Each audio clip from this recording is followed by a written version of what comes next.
Good morning. It's time to jump on that to-do list, but that home improvement project doesn't have to be a chore. Before you jump in, tune in here to About Your House to listen and learn from the most experienced and reputable contractors and service providers in the industry. On today's show, we have Josh Jenkins of Precision Plumbing, Mary Ann Konopnicki, a talent acquisition specialist at Precision Plumbing, and Bryce Awuzie of HD Bros. About Your House is brought to you in part by PutToolsInSchools.org, connecting students to tools of the trades and raising awareness of the many career pathways.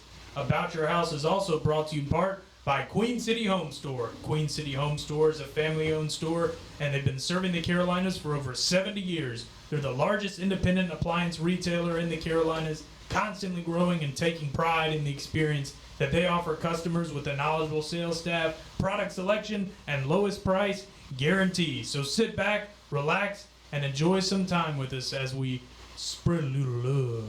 And now, here's your host, Ray Terry.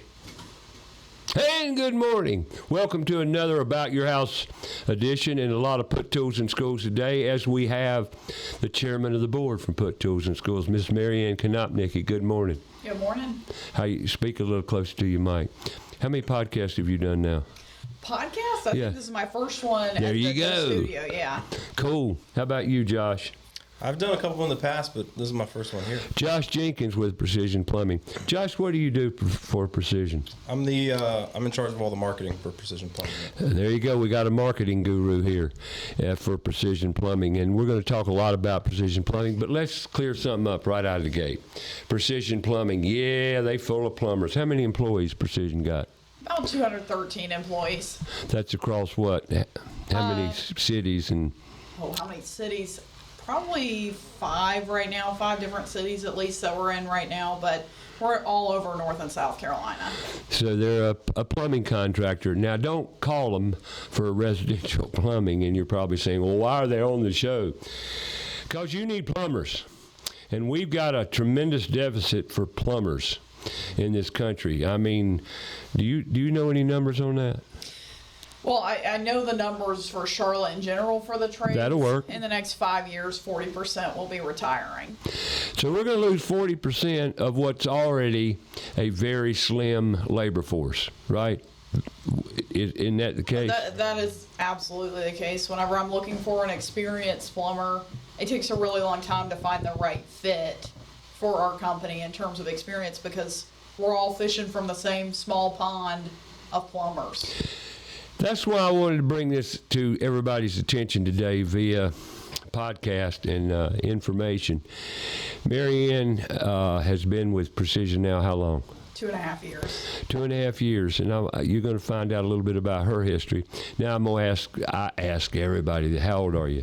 I'm 32. 32, perfect. How about you, Josh? How old are you? I'm 31. You're a new dad, too. I sure am. Congratulations. Thank you. Happy awesome. Boy. Yeah. Did you sleep last night? I actually slept great. Last night was really good. Yeah, it doesn't really happen good often, night. but how's the baby now? He's only 3 months. 3 months. He's brand new daddy. Oh boy, perking right along in life. Mary Ann, where did I meet you? So I think my second day at Precision, after Connie told me about us being connected with Put Tools in Schools, I gave you a call. I didn't even have my work cell phone yet, so that's why you have my personal number too. I got you. Yeah. Do I call you mostly on that one? I don't know how you got 2 cells. I have 2. Okay, one of those. I got to get another cell for this show. Now we've got a call-in line. If you care to call in and ask questions about any of the mentioned topics today, you feel free to call 704-712-4644. That is my personal cell phone, but you can call in and go straight into the board, and we got you covered. So that's 704-712-4644. Richton Cunningham's at the board today, and the podcast studio, as you know, is in the Toolbox. The Toolbox is a learning connector space. What do you think of the space, Mary Ann? Think we got potential? I think there's absolutely a lot of potential for what we have a vision for, what you've shared with me. Well, what do you think the vision is? So if I know I shared it correctly. Oh, well, the vision is for young people to come into the space and learn about the trades, learn about material, learn about how to fix things, how to replace things, So they're learning while they're resetting the space, but also learning once the space is fully set up. There's so many things to consider when you got a space like this, learning space. One, teamwork, communication, soft skills, just handling yourself right, safety.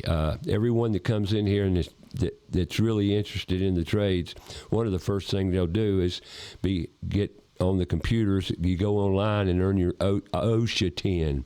OSHA, the Occupational Safety and Health Act. OSHA 10 is all-around safety. Yep. Y'all teach that in your apprenticeships, do you not? Well, OSHA 10 is separate from our apprenticeship, but it is part of the NCCER too. Right. But it's a standard for our company.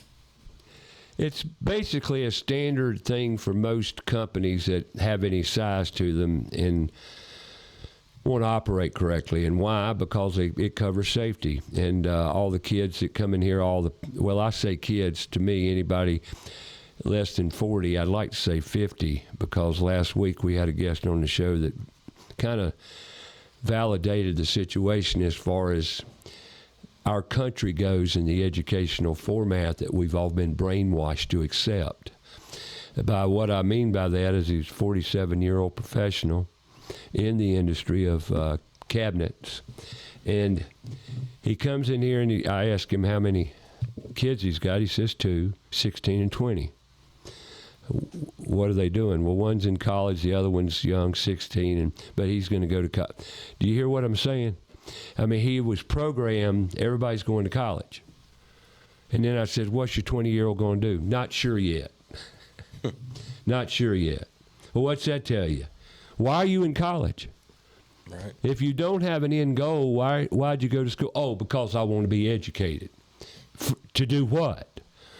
And I asked that. Well, I'm not sure yet. Well, then why are you going to college? Like I said, to get an education. For what? Does that make any sense to me? I mean, it doesn't, because you're investing that money. Well, he validated the thing, and he even said that he, sit there and admitted that if he had to do it over again, he really wasn't sure if he'd do it or not. And now, I'm not against a college education at all. I'm really not, as you've noticed. In how long have you been doing the trades career days now? Did you start immediately about 2 years? Probably pretty much immediately, yeah. That fall. I met you, I think, in the summer. All right. Mary Ann here is a talent acquisition specialist, and that's another name for workforce development director. And recruiter. And recruiter. Now, where are you from? I'm originally from Laurinburg, North Carolina. Country girl. Yeah. Right? Small town. It's not so small anymore, though. That's where my grandma's from, Laurinburg. Oh, okay. Cool. Small world. Yeah. Tell us about your upbringing. So a little bit. A little bit of my upbringing. So my mom is a teacher. She was a teacher for 39 years before she officially retired. She retired from North Carolina 29 years and then taught another 10 in South Carolina before she fully retired. My dad has had a mixture of careers throughout his life. He was in construction really early on. He was in insurance after that. And then he was a youth pastor for most of my growing up years, and he's a pastor now. Okay. Yeah. I didn't know your dad was a pastor. Yep. That's interesting. That's great. So you graduated down in Laurinburg High School. Then you went to college. Yep. Tell us about it. So I graduated from Scotland High School. Small town, so we only had one high school for the entire county. How many were in your graduating class? Do you remember? I think it was about 500. Oh, really? That's a pretty good sized class. Yeah. For the whole county, yeah. Yep. Yeah, we're a big school. So there's one school for the whole county. Yes. Wow, a lot of very different than Charlotte. Yes. Yeah, you might say that. Well, do you remember high school as having trades in vocational ed, or CTE as they call it now? We did have a few trades programs in my high school because we're closer to the country. We had a mechanical shop that was in the back of our high school, and then we had plumbing for a while too, but I think the attendance in those classes, or people signing up for the classes, became lower. So that class went away probably by the time I graduated. We had culinary arts. We actually ran a restaurant That's out of awesome. our high school. And then we had a daycare center, too, that was ran from our high school. That's as well. awesome. Yep. So you did have training, vocational training. Yep. Where they knew they did not have to go to college to pursue that path. Yes. And you went to college, Yep. but you knew what you wanted to do. I did. Do to mama. Yep, I did. Well, I will say this. When I was probably prior to middle school, my mother is a teacher who works very hard, worked long hours, would be late at school. And I was like, I do not want to do that. That is not what I want to do. She works way too hard. She's exhausted every evening. But then because she is a teacher, we were really good in school, my sisters and I. And I was good at teaching people, specifically math. So when I would finish my work early, I started teaching the kids around me whenever the teacher couldn't get to them. So I fell in love with teaching. But with that being said, I didn't realize at the time there were other opportunities to teach outside of the classroom. Right. Well, I didn't know I was a teacher until somebody said, you need to be teaching. And the guy who told me I needed to be teaching was superintendent of CMS schools at the time. And I was in a meeting, and he heard me, and he says, boy, you need to be teaching. I looked at him and laughed and says, I've never been to college. I can't teach. He says, oh, son, you've been to college. You've earned a PhD in what you do the hard way. And that was a great compliment at the time, but still, I didn't want to pursue teaching per se. Mm-hmm. You know, although I teach. We're teaching now. Yep. That's what this show's all about. Informational communication, along with the most important thing we do in life. And I tell everybody to do. Everybody I go to in groups of kids, adults, I ask the question, because it seems to be more difficult these days. What's the hardest thing we do every day? Most important thing we do every day seems to be, and is communicate. Yeah. Communicate. Is that not a problem in today's professional arena? Oh, 100% is an issue, I think, in every profession. If you're not a good communicator, you're not going to be successful in anything that you do. Bingo. Yeah. How many apprentices, newbies, you might say, to the plumbing that can't talk? And when I say they can't talk, they can talk, but they don't talk fluently and where you can understand them necessarily. And I'm not talking Hispanics or foreign immigrants or whatever. I'm talking about born and bred American citizens. Yeah. Now, I will say most of the ones that we end up bringing into our program are pretty well spoken and can say why they want to be a part of the apprenticeship program. And typically the ones who don't have a clear answer for that, they don't last very long at the program because it wasn't a priority for them. But if I can tell there's a passion behind their voice and they can say why they want to go into it, those people 100% of the time end up in our program. Right. Gotcha. Yep. All you got to do is find the passion, find the desire, find the initiative, self-confidence, all because as we've experienced, kids today in public school system don't have that. The self-confidence is lacking. And therefore, put tools in schools in the toolbox. You put tools in the kids' hands, no different than toys. No different at all than toys, And how about you, Josh? Did you grow up with tools? I did, yeah. My dad was a general manager of a Home Depot for 25 years. Oh, wow. So Look at you. Say, I don't know what I have to bring to the table. Heck, your dad was a Home Depot manager. Matter of fact, we had a guest on the show last week that worked for Home Depot. Andy worked for about 13 years. Andy worked for Lowe's for about 11. Oh, wow. And he brought a lot to the table, a lot of information. I enjoyed it. And here you had a dad. So you spent time in Home Depot quite a bit. Oh, yeah, absolutely. I worked there for a short stint, too. But mainly it was my dad bringing home. Home Depot would sell those little kits. Little Kid kits. Yeah. Building a wooden car or a birdhouse or something. I remember doing those a lot. The Saturday workshops. Yeah. Yep. I went to those a lot. You did? Mm-hmm. Well, that's awesome. Yeah. Well, tell me more. Where are you from? I'm from here originally. I grew up in Matthews. Oh, Matthews boy. Mm-hmm. You got any siblings? I do. I have 8 siblings. And your dad was a manager of a Home Depot. Well, you just said he was a manager of Home. Which one? He bounced around a little bit. He went to different stores. But In Charlotte? In Charlotte, yep. He was in Gastonia for a while. I think he was in the Pineville location for a little bit. He was just kind of all over. What's he doing now? He's retired. He's helping my mom run her homeschooling bookstore in Matthews. Oh, He's- your mom is in that homeschooling bookstore. Yep, the I homeschool may have room. met her because I've been in there. Have you? Okay. Well, I went in there to talk about put tools in schools and how Sure. we could help the homeschool network. Yeah. The, Okay. the homeschooling community, which has grown tremendously. It's massive. Yeah. You know, well, you see, look at you. Look what you bring to this. It's massive. You know more than you thought you knew. I guess so. But it's simply by coincidence that you come in here today and your dad was the manager of a Home Depot store. Which, how long did he was with? Was he with Home Depot? He was there for over 20 years. Wow. Yeah, he was. It was a full career for him. Did he start in Charlotte? Because first Home Depot came to Charlotte in August of '91. I think he started in Charlotte because they Okay, well, moved that was here almost right 30. before I was born. Yeah. Yeah. It's you can tell my age because I go way back, you know. But I was so excited when Home Depot opened in Charlotte. I really was. And the reason because I was excited is I was a remodeler.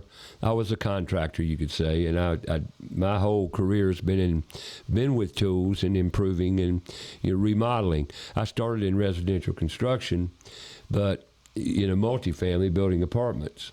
And then when I later on moved to the residential side of the company I worked with, which was Irvin back in the day, I got used to the residential side of construction, house building. And my job was to fix what was broken in new houses. Now you say, new houses, why would anything be broken? Well, you got to know the history of Raintree to know that. Raintree is where I ended up leaving that company because they went belly up. And when I left there, I went into my own business because I was 22 years old and a superintendent. And who in Charlotte's going to hire a 22-year-old superintendent, right? Mm-hmm. What do you know, boy? So anyway, I went out on my own, Terry's Contracting Services. And then I got into the industry full time, and then came just changes. Nary came to Charlotte in 1990, and when that happened, like I said, 91 in 90 Home Depot wasn't here yet, and then I heard by rumor, there was a Home Depot going to open in Pineville. I said, oh boy. Because Lowe's lacked a great deal. And not everybody enjoys big box stores in the industry. We don't have a choice because they've come in and run a lot of the hardware stores out of business due to the locations and how many there are. And then I felt like personally if we could have some competition going on, it would improve the industry as a whole. Mm-hmm. And lo and behold, it did. When Home Depot came to town, Lowe's stepped up their game a little bit and became actually, I prefer Lowe's over Home Depot. And I got to tell you why, because everybody says, why? Do you have a preference? You're probably a Home Depot boy, aren't you? Because your dad. Pretty loyal to Home Depot, yeah. Yeah, I can understand. Rightfully so. Well, I'm not. And I'm going to tell you why. And you can tell me if it makes sense or not. Standardization. As a contractor, when you go into a store, you want to get in, get your goods, and get out. You got a job to do, right? Time. Sure. I can walk in the front door at any Lowe's and look at that store from 10 feet in, maybe 20. But anyway, when I get to the aisles and I can look down and I can tell you where everything's at in that store. Mm-hmm. There's more standardization in a Lowe's than there is Home Depot. And Home Depot, every store's different. Every store's different. Why? I mean, you don't have to answer that because I've asked managers. I've worked in managers' homes for Home Depots before, really? And we've had that conversation. And I had that conversation with my co-host back in the day on the Home Improvement Show on WBT in the mid-'90s with John Gordon. I think he still might be on that show. I'm not sure. I didn't listen to it. Why? Because Home Depot. All the answers are Home Depot. And I just couldn't take it anymore. All the answers aren't Home Depot. There are different paint stores. There are different other lumber yards. Everything's not Home Depot. Well, they became a co-host, and they became the general sponsor of the show. And then one day, I was in Home Depot. I was loyal, Josh. I was. I went to Home Depot because my co-host was Home Depot. But yet, I go in there, and look, I'm not throwing Home Depot completely under the bus, but as a contractor, and I go into a store and I can't find anything, and then you look at a sales associate and he looks at you like a deer in the headlights, oh, they must have moved that. There's what I've heard 100 times before, but still doesn't know where it's at. Matter of fact, some of them will, but to be fair, they've got better controls of that now, and their little handheld devices, they can whoop it up real quick and tell you exactly where it's at. That's a good thing. Yeah. So I have learned that. However, it's really nice if you can go into a store and go find things. And both stores, regardless, it's an inventory problem. I went into a Lowe's last week, and lo and behold, they were out of 2 things. Well, what good are you if you're out of your goods? Inventory, right? But anyway, good to hear you're a Home Depot boy. And I'm glad to know you were raised with Home Depot. Mm-hmm. And you went to the Saturday workshops. I did, yep. I even got to meet Tony Stewart, the NASCAR driver for Home Depot a while back. He came to some of the stores, did like a little tour around the country to the Home Depots, and I remember my dad taking me to that. That's got awesome. to sign a little race car with him. Yeah. It was super cool. So we were full into Home Depot when I was growing up. Home Depot is a great store overall because, I mean, another part of the story. Back in 90, Lowe's nor Home Depot were members of NARI, the National Association of the Remodeling Industry. I, at the time, was the first president of the chapter of NARI. Bryce Awuzie is in studio today. He's the gallery today. And, Home Depot and all of it, in 1990, none of this, what we have today in Charlotte, was here. Mm-hmm. In other words, how many Home Depots are in Charlotte? What, 4, 5, 6? I don't know. Huntersville? I mean, they're everywhere, right? Lowe's are everywhere. Well, back then, there wasn't that situation. Right. And I felt like, here again, being the ambassador that I was for for NARI, because I was the president, I said, since Home Depot's got a radio show they sponsor, and they did, it's great, WBT Powerhouse station, right? And they're in the industry, and they've come to Charlotte to stay and be a part of this community. They ought to have joined NARI. So I went and recruited Home Depot to be a NARI member. That started a national problem at first, because NARI, the professionals in NARI, were kind of like, what's Home Depot joining NARI for? Now, today it seems like a natural fit, doesn't it? Mm-hmm. Back then it didn't. To show you how things were, they didn't want the big box stores involved with such a prestigious association. I guess that was the thought. Well, anyway, they joined. Now they're sponsors on the national level. They jumped in the water big time, went deep, and now they're sponsors nationally and very involved in the industry as a whole. So I feel like it worked. Lowe's never joined NARI, but Home Depot did. So in light of that, even today, Home Depot's still a national member of NARI, which is great. So they're definitely supportive of the industry and done due diligence to be what they are today. So kudos. Yeah. They support the industry. They supported NARI and the growth. And I don't think price is the issue when it comes to box stores. What do you like? I mean, typically we go to Home Depot or Lowe's. There's not really a preference. It's whichever one's closer to us. And usually they're across the street from each other. So see what I mean, folks? See how it changed things, And honestly, there are times when, if one store doesn't have it, you're going to go to the other one, But I got to say, I love me some Ace Hardwares. Yeah. I mean, I was down in TK area the other day. And Kevin's out here in the gallery today too, Kevin Muir. And Kevin says, well, there's a hardware store right up the street. I says, no, I didn't. He said, oh, yeah, I went there a couple weeks ago or whatever. You were out there. Sure enough, we forgot a receptacle, a 220 50 amp receptacle that we went to Lowe's earlier for and walked out of the store and forgot what we went in there for. Yeah, ever happened to you? Yeah, I'm sure. But anyway, so we went to the hardware store. 10 minutes later, we were back on the job, got it done. So home improvement, it's a tremendous industry, and we're hurting. We're hurting big time. But let me preface this. Precision plumbing. We're going to talk about precision plumbing and the employees in plumbing in general today. But precision plumbing is not a residential plumbing company. Yeah. Got to make that very clear. In other words, don't call them to unclog your toilet. Don't call them for fixing plumbing or putting a new fixture in, because they don't do it. Do you? That's true. What do y'all do? We are a large commercial and industrial plumbing contractor. Probably one of the largest in the 2 states of North and South Carolina. Yep. Based in Charlotte, 474 West Matthews Street, down in Matthews, correct? Yep. And all right, I'm going to revert back to you. Then I'm going to come back to you.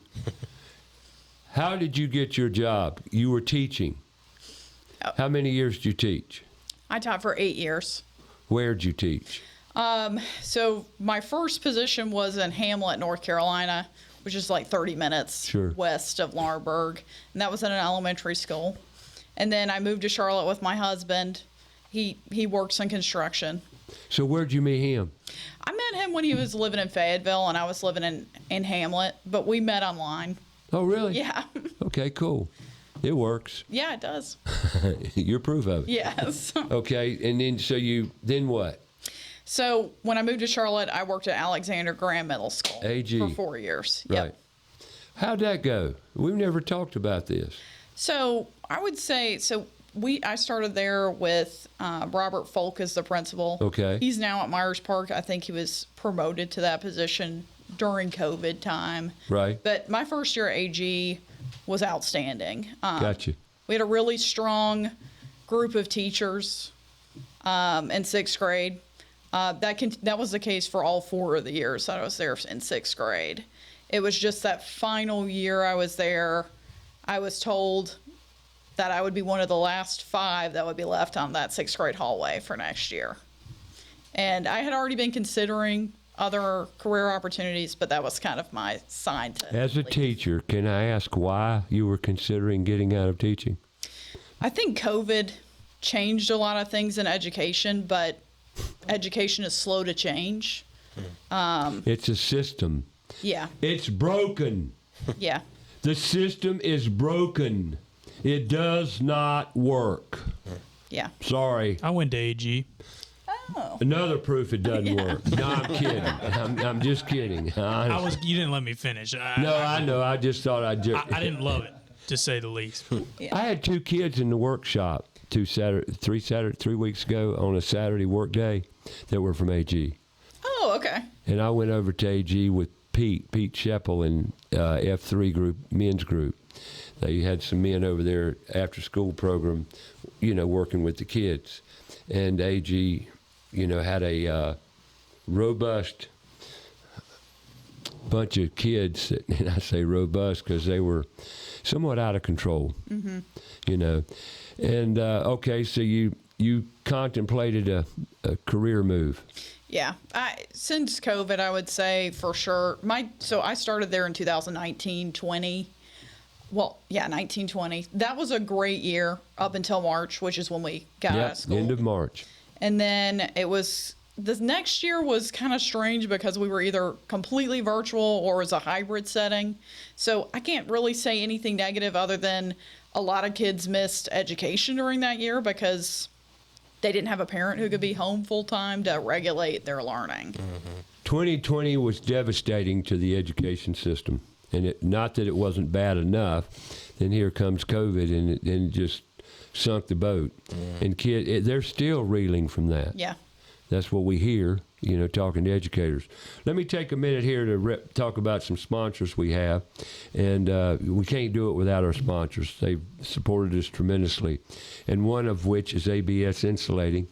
ABS Insulating's located, well, this branch is. They're throughout North and South Carolina. They go as far as the coast, and they'll go up in the mountains. So ABS Insulating is a very, very good insulating company that understands the science of insulating and comfort in residential construction. And if you've got a house that you're remodeling, you may want to give them a call to come out and do an analysis on what they can do to improve the existing structure. You know, and they've got air seal programs. They got open seal, closed seal, foam insulation, and they've also got a combination of various techniques to air seal and make your house more comfortable with less energy bills. Also, you can't forget their gutter division. ABS Insulation's got a gutter division that specializes in gutter repair, installation, maintenance, you know, repair, whatever the case may be. They'll come to you and, you know, take care of whatever gutter problems you may have. After all, the number one enemy you have in your home is water. You must control it. Control it coming off the roof. And ABS is great at that. So give them a call. Better yet, go online, absinsulating.com. And then don't forget our boys up at Josh and Alex up at Rhino Live Foundation Solutions. Great duo, great two kids graduated from college, got together one day and decided to get into the foundation business after Josh worked in foundation repair in his summers in college and got a well-versed, good education. And, well, so well he wanted to open a business and be great about it. And I'm talking great. And the problem with, not that it's a problem, but the situation around foundation repair, you don't know who to believe or what to believe. I say that a lot on this show. Who do you believe, what do you believe? But if you need foundation repair, helical piers, crawl space, encapsulation, concrete lifting, meaning the slab, your patios drop, your driveway, they can lift the concrete back into place. No matter what the case is, well, give them a call. If you've got foundation issues, concrete issues, foundation repair, you know, if you got cracks in your brick, your doors are sticking, you got cracks in your drywall, you've definitely got foundation issues. Give them a call. That's Rhino Lift Foundation Solutions. And online, it's Rhino Lift Foundations.com. Give them a call. Great company in North and South Carolina, general contractors. So they got you covered. That's Rhino Live Foundation Solutions.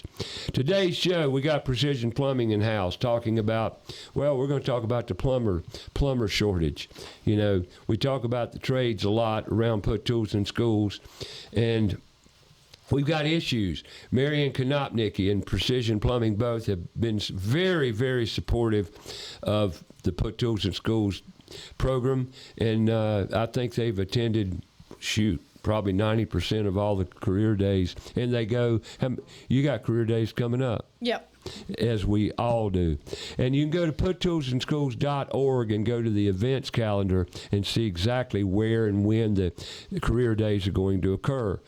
And we're going to talk about those because, well, there's an issue. And when we go into a school, we find out firsthand where the problems are, don't we? Yep. All right. You had a career change. Yep. What made you decide to go in plumbing? I mean, can you tell us a little background there? So my husband works in construction. He's never worked personally with Precision Plumbing. He is in commercial construction.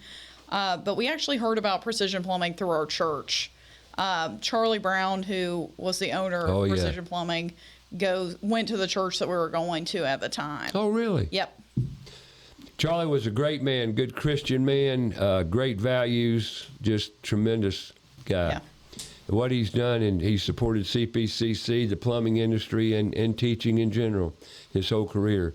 Him and Jeff Knight started that company together. Did you ever meet Jeff? I did not. Well, he retired before you hit the scene. But like Charlie, God bless him, he's passed on now, but he's left a great legacy with his son-in-law, Justin. Well, stepson. Stepson, excuse me. He's a stepson, not a son-in-law. Stepson of, Charlie Brown. But were you talking about Jeff? No, I was talking about Justin being in Charlie's family and how he was attached. And Justin worked as a plumber. Yep. For Precision and worked his way up. So there's a great example of what you can do in the plumbing industry. Okay, so How did you get to Precision? Just a church? Yeah.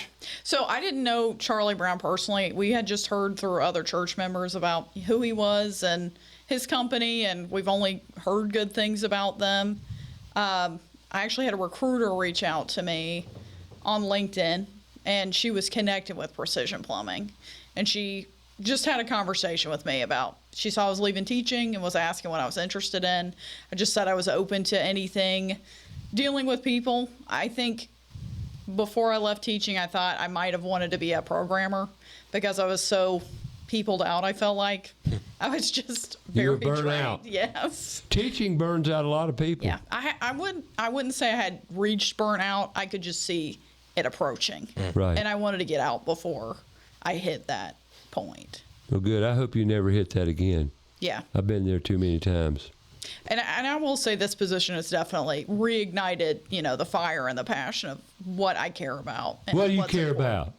Well, I mean, with my husband being in the construction industry Right. and with the students I've taught over the years, there's a group of students that are constantly put into a box and are miserable in your classroom full time. And those are the kids who are desperate for hands-on learning. She's a teacher, folks, and I've got to give her kudos. She's the chairman of the board of Put Tools in Schools. Last year, she's taken on that role and done a fantastic job. I mean, really incredible job, and she's very motivated in it. And I really appreciate what you've brought to the table, because as a teacher, you know students, you know what you're dealing with. Yep. And you know the enormity of the problem we've got around the trades and kids and college and education. I went into a Bailey Middle School last Wednesday, and talked to, I know I talk a lot about this, folks, but as we're going to discuss here today, it's a problem. It's a problem for you as a homeowner. I mean, we're talking about plumbing today. Well, electrical's the same way. HVAC, same thing. Carpentry, same thing. Welding. All the trades, service, purpose-filled career pathways are hurting big time. And the takeaway we found is, I know I sound harsh, I know I sound critical, but somebody's got to put it out there the way it really is. Somebody's got to talk about it. And it's not a pretty picture out there, is it? No. I think, even when I was leaving education and I was excited about the opportunity to interview with Precision, me sharing with my coworkers that I was considering working for a plumbing company, I got a lot of looks of confusion of why I would ever want to do such a thing. Because they just don't know what opportunities are in construction and what it looks like. And we're doing our darndest to tell them. Oh, yeah. But here's the issue. Back in the 70s, mid-70s, they took the trades out of schools. They started, because I was part of the movement, because I removed all the tools from Garinger High School back in the day, mid-70s.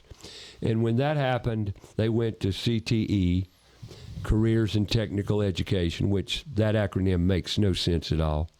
When you grew up, it was VOTEC, right? I know, it was CTE. It was when I growing CTE up, too. there too, okay.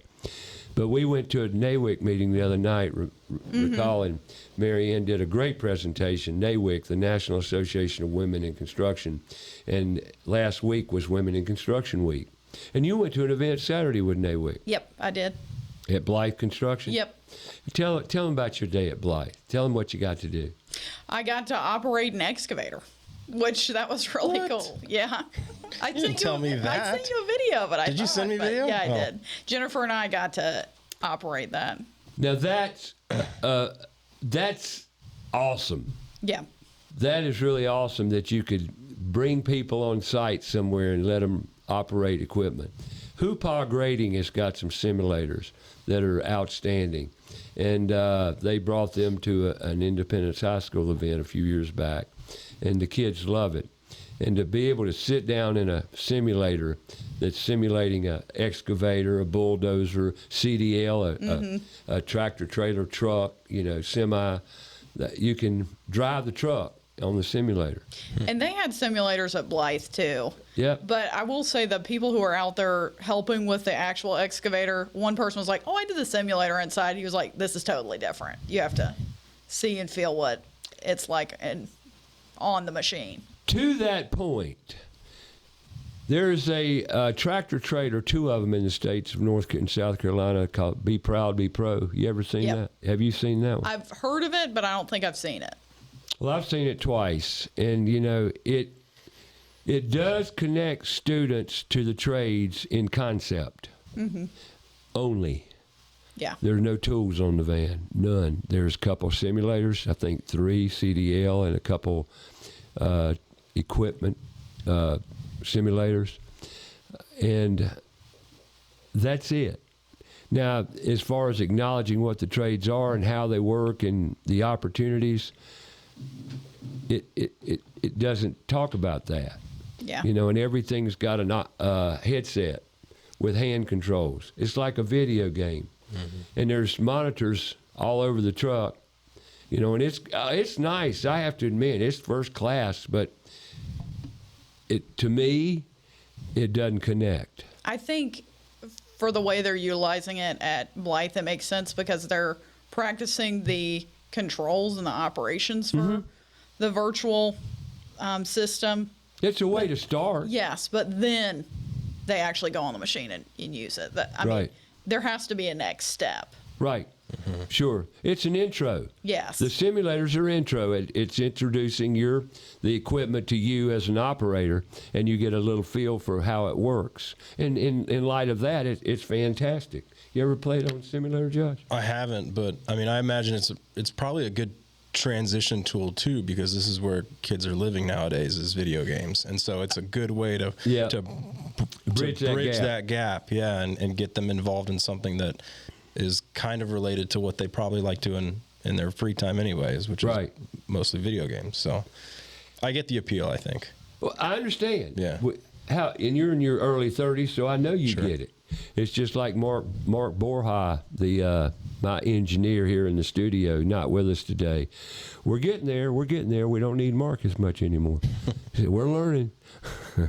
So he's in his early 30s too, and that technology curve with you younger people are much better. And I met a guy here in the studio last Friday as well. He was an intern. I don't think I told the board about that last night. He was an intern, 3rd year in college. And I got to tell you his story a little bit. I said, "What are you going to college for?" He said, "Something around media and communications." Okay, I said, "Okay, that's great." He said, "Yeah." And then we talked a little bit. I said, "Well, how are you liking it?" He says, "Well, I'm beginning to like it a lot." He said, "But I just changed my major 2 months ago." So in other words, he went to college for 3 years, said that wasn't for me, changed his mind, and now he's going another direction. And then he said when he gets his degree, he was going to go back to school for another 2 years. And I looked at him and I said, "For what?" To learn more. For what? See, people get kind of weird when I say for what.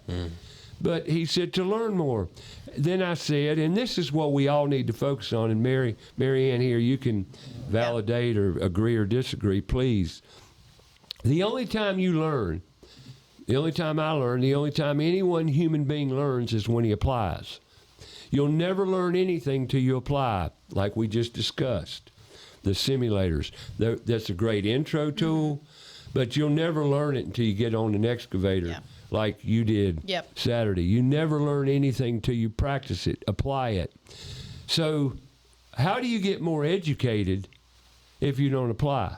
Yeah. I mean, then I'm the bad one. I'm the culprit here because I'm criticizing education. What is education? Classroom or actual working? Yeah. And I will say this too, education, just like the simulators, should be an introduction to what goes on in your future life. But the real, true, valuable education comes after the fact. Even when I went to college to teach, I was learning way more when I was teaching full-time in the classroom than I ever did in college. Application. Yes. Mark Borja, as a relative to the conversation I had with this new intern, and I says, Mark, how much have you learned in the field in real life versus what you learned in college? He says, my God, he said, it's 100-fold more because of application. You can't learn that in the classroom. You cannot learn that in the classroom. There's no way to. But yet, that's the way our system is. Well, and what's great is like that application piece. Yeah. You can get paid to learn that part. Thank you, Like Josh. that's a huge part of it. And college, you're paying for that education, whether you use it or not. You can go get that application education somewhere else and actually get paid in the same time, which is huge. In some direction, we're going to talk about this in hour two, about kids there's a transition going on. We can agree with that, toward the trades, toward working with tools in the trades. Okay? Unfortunately, we're fighting a battle. We're fighting a psyop, basically, and I'm sorry to put it that way, but that's what it's become, where we've been trained to go get a degree so we'll be successful. How's that working? 90% of all those with degrees out there, when they get out of college, they do not apply. 90%, they do not apply that degree to their college pathway. Speaking of which, you went to college, I presume. I went to college for 1 semester. Oh, you're my man. What happened? Well, Where'd you go to college? Let's start there. so I went to CPCC, Cool. community college. Sure, great college. Great. I was either paying for the classes or I was paying for the books, and then my parents were paying for the other part. Sure. So I had a little skin in the game. I didn't know what I was going to college for. It was a community college, so I was kind of there to figure out a direction. And yeah, went there for 1 semester and realized that I wasn't finding that direction, and I thankfully learned that pretty quick because it was coming out of my wallet, and joined the military instead. Oh, really? And I spent 8 years in the military and ended In up. what branch? I was in the Air Force for 5. Doing what? I was an intelligence analyst. Okay, cool. So I worked with signals and radar theory, and actually got a huge education in that while I was there, and got paid for it at the same time. I ended up with an associate's degree during my time there, and the hands-on education that I got during tech school and military training was way more than anything I could have gotten at a college. And it was partly because of the industry and because the education was in, I worked on classified systems. I worked with equipment and radars that the civilian side of life doesn't really have. And so it was a little specialized, of course, but it was a huge degree. So when you got out of the military, 8 years? 8 years. You said yes, you sir. did 5. 5 in Air Force, and then I did 3 in the Space Force when it started. Oh, yeah, I remember having a Yeah. small conversation with you at Space Force. How did that go? It was great. It was in its infancy. It was exactly the same as the Air Force for a little while. It took a while for it to get its own identity, but it was fun to be part of that first 1,000 people that transitioned over. What'd you do in the Space Force? Same exact thing. I was in Intel. Just, yep. My education career just kind of transferred over. Speaking of hands-on, my MOS in the military was wheel vehicle and track vehicle mechanic. Oh, nice. And we learned hands-on was the school. Mm-hmm. We got dirty and greasy, learning the systems around track and wheel.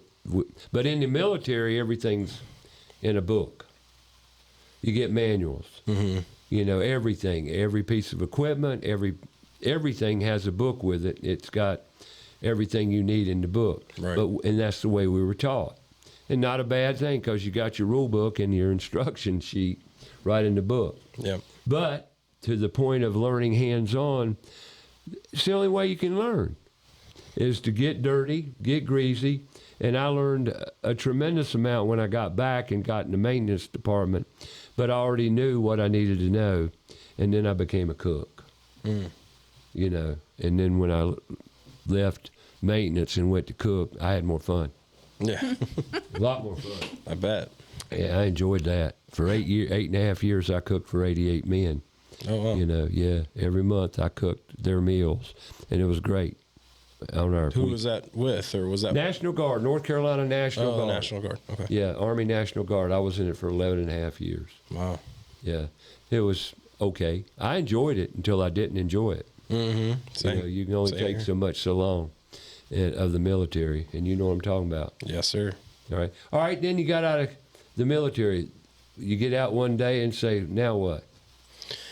Well, I got out. I decided to get out during COVID. And to Marianne's point, that was a huge turning point for a lot of people. It was also the same time we were withdrawing from Afghanistan, which was also a huge fumble by our administration.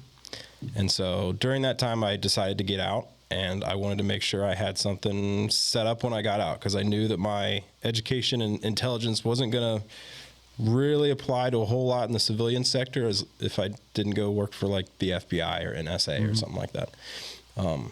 So I got a real passion into farming, which is similar to the trades. Farming it's is an industry that's also in decline. And big time. I think the average age of a farmer is like 65 years old nowadays. So I wanted to get in something that was needed, and I wanted to have job security. Yeah, I wanted to have purpose. And so I got really into farming. There's a program in the military called SkillBridge that lets you transition out of the military and go work for a civilian company, partnering civilian company for 6 months. And you still get paid by the military. So they kind of help you transition into a job, and then after those 6 months is up, ideally that company will offer you a job. So I went and worked with Miller Electric. They're a commercial electrical company here in Charlotte. I was in their prefab, building gang boxes and bending conduit and putting together skids and stuff like that. So they had a prefab division at Miller. They do. Yep. Just like at Precision. It was much smaller than Precision's. Right. It was still brand new. But it was just kind of my toes in the water of trying to get into an industry that was, they're always hiring people. Always people were needed. There's always. It's never going to disappear. No way. Yeah. So I saw the value in that. And so I did that for 6 months. And at the same time, we were starting our farm. And so I didn't end up taking a job with them and started working on our farm full time instead. Good. Well, how'd you get in marketing? So there was a lot of marketing involved with our farm. We built that from the ground up and did all of our own content and website design. And we I can had tell you're kind of into healthy food. Yes. Yeah, because Yes. I said Healthy my food. website was important. I know right there, Yeah. y'all went for organic, Oh, yeah. complete. Yeah, we were selling Same. direct to consumer. We skipped Yeah. all the grocery stores, skipped all the processors. We were raising a pasture-raised chicken, processing them ourselves, and selling them right to consumers. You So still doing it? we're not. We did it for a short period, and it ended up being we bit off way more than we could chew, and so. But you certainly had a great vision. We had a great vision. It was so much fun building something from the ground up.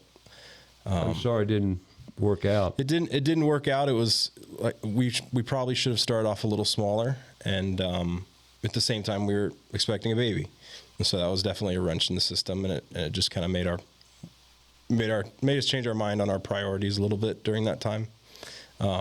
But it was definitely Well, you were around 30. That just fits. That's why I always ask age, because Sure. see, there's benchmarks. Yep. You got 20, you got 30, you got 40, you got 50, and those to me, because I've been in the workforce my whole life, in construction, as you grow, the age, your priorities change. the priorities change. You shift in your passions and what you want to do. And now you're 30, in your early 30s, Yep. and you're right where you're supposed to be. Yeah, I believe so. So how'd you get in with Precision? Well, with Precision, I was applying to industries that were similar to Miller Electric. Right. I thought I had a little bit of experience in that regard. I kind of liked what I was doing. And as I was applying for places, I realized that I had experience that I wasn't sharing or utilizing with these in these interviews. Right. And it was this skill I've developed with marketing over the years. I kind of glossed over in my time in the military. I did photography and videography on the side. It was a hobby. Good. Well, you had a background. I did have a background. So you had in it. a little passion for it. I did, and I didn't realize that was applicable in my job search. And so once I started sharing that with people, I realized that I was a better fit for the marketing side of things than actually the plumbing side or the electrical side. Right. I think I was a better fit in that regard. And so Precision was just at the beginning of starting to bring an in-house marketing person. They had grown to a size where they realized they needed in-house marketing as opposed to the contractor they were going through. And it was just a great fit. And it's funny, I think the marketing around Precision is to find, and correct me if I'm wrong here, is to find great employees. Yeah. It's like an extension of what Mary Ann's doing, getting the word out there, because they're not a residential, company. Right. They do need to market in the industry, no question about it. But mostly the demand is finding good people. Yeah. Yeah. And let me say this too, and before I'm going to take a little break here and, do a sponsor break, top of the hour. Everything we're talking about on this program, everything we're talking about is AI proof. Yep. AI proof. What do I mean by that? There's a company, big corporate company called Block. They just laid off 4,000 people. Yep. The reason? Technology. Let me take this opportunity to thank a few sponsors here. Are you plugged in there, Mr. Cunningham? Queen City Home Store. Queen City Home Store, like we said, top of the hour, Queen City Home Store used to be Queen City Audio, Video, and Appliance. Now, Queen City Home Store, meeting all your home needs, be it furniture, be it appliances, be it bedding. Great company, great prices, great staff. I'm constantly helping people find the right appliance that they need, ventilation for their kitchen, and Queen City offers great assistance in finding the right product at the right price. Queen City Home Store, been in Charlotte and community since 1952, and it's a great store. I can't say more about it. If you're interested, go to queencityonline.com, and you can shop right online. QueenCityOnline.com. Give them a call at 704-391-6000. That's the corporate number. And like I said, great staff. As a matter of fact, yesterday afternoon when I left a board meeting with Put Tools in Schools, got a call from Queen City Home Store. Quick response. I called them about a couple hours earlier, looked for 2 downdraft systems. They replied right back to me, give me the lowdown on it. One of my board members needs a new downdraft. The motor went kaputs. And that part is no longer available, so we have to get a new system. Hey, welcome to America. So that's Queen City Home Store. Go, like I said, online, queencityonline.com or 704-391-6000. Every house, if you've got furniture going in it, before you put the furniture in it, you got to put a floor in it, right? Flooring. Floor Coverings International, Southeast Charlotte. Great store. They bring the showroom to you. They got 4 or 5 vans out there. You give them a call. Go online, yourflooringteam.com. Set you an appointment. They'll come to you. They bring the flooring samples, products, information, technology. They bring it all to you, right to your door, right to your house. No better place to find the right flooring than in your house. That's Floor Coverings International, Southeast Charlotte. Serving the Carolinas no matter where you're at. Give them a call. Like I say, it's Southeast Charlotte, but they'll come to Belmont, Gastonia, Monroe, you name it, they're on it. So it doesn't matter where you're at. Don't let the name fool you. It's Floor Coverings International, Southeast Charlotte. Like I said, yourflooringteam.com. Google them, find out more about them. Yourflooringteam.com website. You can go right there and set up an appointment, have them come out. That's Floor Coverings International, Southeast Charlotte. Now, bugs. We're in a transition period. We're moving into spring here. Got movement, migration with insects, wood-destroying insects, what have you. As a matter of fact, we were in a house last week where my son noticed rot in a deck area, and sure enough, that they had termites. Termites can do more damage than you could ever believe. You need a good exterminator, Kilo Exterminating, been in Charlotte since, well, third generation. I've been saying since 1952, but actually that is 1939. Kilo Exterminating, been in Charlotte area. That's Kilo Exterminating. There you go, Kilo. And time's up. We're going to take a top of the hour break here. We'll come back with hour number 2 coming up. Might talk to Bryce Awuzie. Awuzie. That's a tough one. Awuzie. Bryce Awuzie. What did I say? Awuzie. Awuzie. Well, it's an entertaining. It's like Jeremiah Owusu-Koramoah, the Cleveland Browns player. See what happens in sports? You get educated, Ray, and you know the names. Well, pardon me, Mr. Sports. That's Richton Cunningham. We're going to take a top of the hour break here, and we're going to come back with more about your house.